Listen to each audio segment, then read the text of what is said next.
Pendant que les Américains sont distraits par le show du premier débat télévisé entre Biden et Trump, un débat qui d'ailleurs a laissé une fois de plus transparaître la sénilité du candidat démocrate.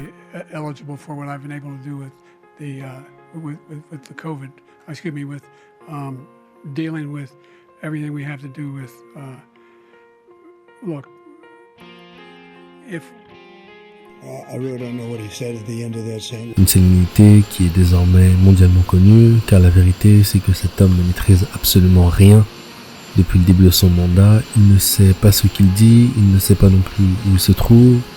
En vérité, ce n'est qu'une marionnette entre les mains de Barack Obama qui dirige secrètement le pays. Quick reminder, vote! Go to iwillvote.com to find out where and how. C'est un secret de polichinelle à Washington, et pour ceux qui n'auraient pas compris, de temps en temps, quelques piqûres de rappel sont réalisées en public, afin de rassurer les différents partenaires sur la bonne gestion du pays. Comme lors de cet événement il y a 2 ans à la Maison-Blanche, où sous la forme d'une boutade, Barack Obama appelle Joe Biden Vice President. Vice President Biden, Vice President. That was a joke.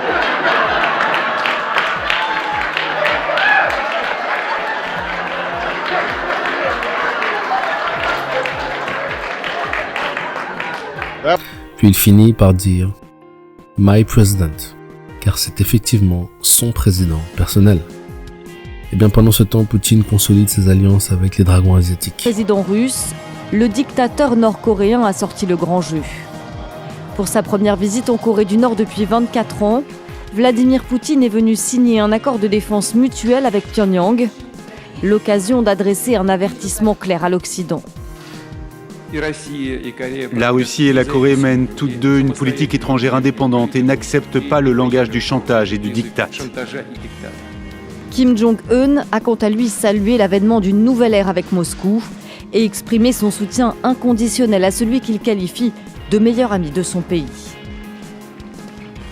La Corée du Nord exprime son soutien total et sa solidarité au gouvernement, à l'armée et au peuple russe dans la conduite d'une opération militaire spéciale en Ukraine pour protéger la souveraineté, les intérêts de sécurité et l'intégrité territoriale. La prophétie de Dimitri Duduman est en cours de réalisation devant nos yeux, alors que les nations sont distraites par les échéances électorales qui ne changeront absolument rien à leur sort, car la destinée des nations se trouve entre les mains des financiers, dont les courroies de transmission se trouvent au sein des structures supranationales comme l'UE, l'OMS, l'OMC, l'ONU ou encore la commission trilatérale, le comité des 300. Je vous invite à voir Order of Chaos du Dr Pierre Gilbert en description pour comprendre. Afin d'accélérer leur agenda, l'aigle multiplie les provocations. La dernière en date, l'attaque meurtrière de Sébastopol. Sur une plage de Sébastopol, le bilan est lourd, au moins 4 morts et une centaine de blessés, dont des enfants. Борт из Москвы. Значит, для того, чтобы ребятишек, как только они получат первую реанимационную помощь, можно было отправить на уже, соответственно, получение медицинской помощи в лучшую московскую детскую больницу. Après cette frappe, le Kremlin, qui a directement menacé les États-Unis de représailles, a convoqué l'ambassadrice américaine. Selon la Russie, l'attaque a été menée à l'aide de missiles longue portée, fournis récemment par Washington. Le même jour à Kharkiv, les frappes de l'armée russe ont fait au moins 2 morts et des dizaines de blessés. Les dégâts dans la deuxième ville d'Ukraine et ailleurs dans le pays ont contraint les autorités ukrainiennes à imposer régulièrement des coupures d'électricité. En convoquant directement l'ambassadeur des États-Unis, l'ours désigne très clairement l'aigle comme responsable numéro 1, l'Ukraine n'ayant ni les capacités militaires ou technologiques de frapper la Crimée. Avec cet accord de défense bilatérale entre la Corée du Nord et la Russie, nous nous approchons de plus en plus de cette troisième guerre mondiale. Ne soyez donc pas distraits à cause des échéances électorales qui sont une distraction pour le peuple. Je rappelle que Ubdoré, parti politique nationaliste grec, avait gagné les élections. Ce parti avait refusé de se soumettre à l'agenda européen. Il a tout simplement été rayé de la carte, ses leaders jetés en prison et le parti dissous, le tout dans la même journée. La Grèce a servi d'exemple pour l'ensemble des nations européennes qui refuseraient à l'avenir une soumission à l'agenda européen. Ainsi, Madame Meloni, en Italie, après avoir levé d'immenses espoirs auprès des Italiens, notamment sur la crise migratoire, va tout simplement faire entrer plus de 450 000 travailleurs étrangers d'ici 2025. La vérité, c'est que les politiques sont pieds et poings liés.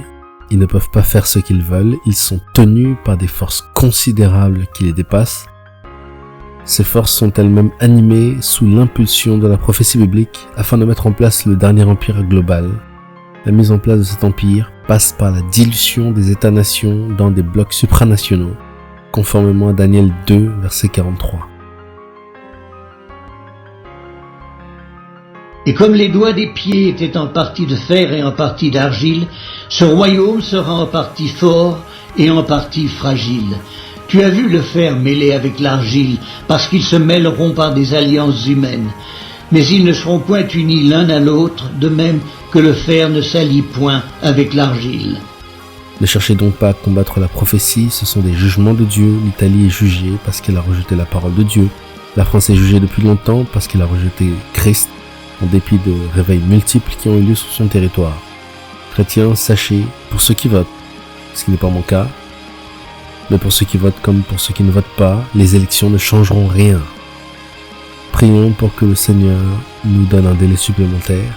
Prions pour que cette troisième guerre mondiale qui se déclenchera au début de la guerre civile américaine, la seconde guerre civile américaine. Prions pour que cette guerre se déclare le plus tardivement possible et préparons-nous dans la prière, dans la lecture de la parole de Dieu et également sur le plan matériel. Voici quelques conseils en matière de préparation. Veillez et priez afin de ne pas tomber en tentation, Matthieu 26, 41. Afin de rester solide mentalement et moralement dans un monde qui s'effondre, qui sera en proie aux pillards, aux voleurs, en proie aux crimes de guerre de toutes sortes. Par la constitution de réserves, de nourriture et d'eau, Matthieu 24. Quand la guerre éclatera, la nourriture sera rationnée, il y aura des pénuries en tout genre, il faut donc dès maintenant se constituer des réserves.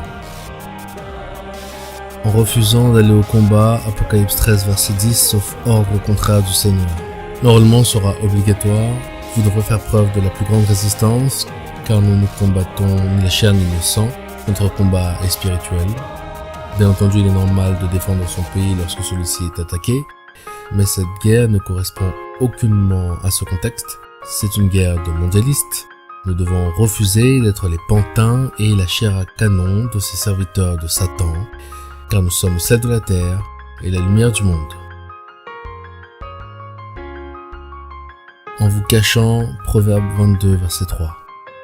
Ainsi, je m'adresse aux hommes, n'attendez pas le dernier moment pour mettre vos familles à l'abri.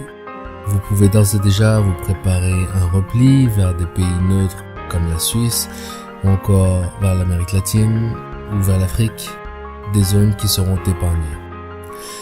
Une vidéo viendra avec plus de détails sur les stratégies à mettre en place pour traverser cette troisième guerre mondiale et également traverser les tribulations qui arriveront derrière.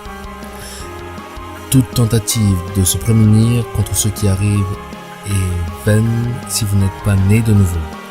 Si vous n'êtes pas né de nouveau, selon Jean chapitre 3, il n'est pas trop tard pour venir à lui. Repentez-vous, demandez le pardon de vos péchés, il sera fidèle pour vous pardonner et vous redresser. Car quiconque invoquera le nom du Seigneur sera sauvé. Si tu confesses de ta bouche le Seigneur Jésus, et si tu crois dans ton cœur que Dieu l'a ressuscité des morts, tu seras sauvé. Car c'est en croyant du cœur qu'on parvient à la justice, et c'est en confessant de la bouche qu'on parvient au salut, selon ce que dit l'Écriture, quiconque croit en lui ne sera point confus. Il n'y a aucune différence, en effet, entre le juif et le grec, puisqu'ils ont tous un même Seigneur, qui est riche pour tous ceux qui l'invoquent. Car quiconque invoquera le nom du Seigneur sera sauvé.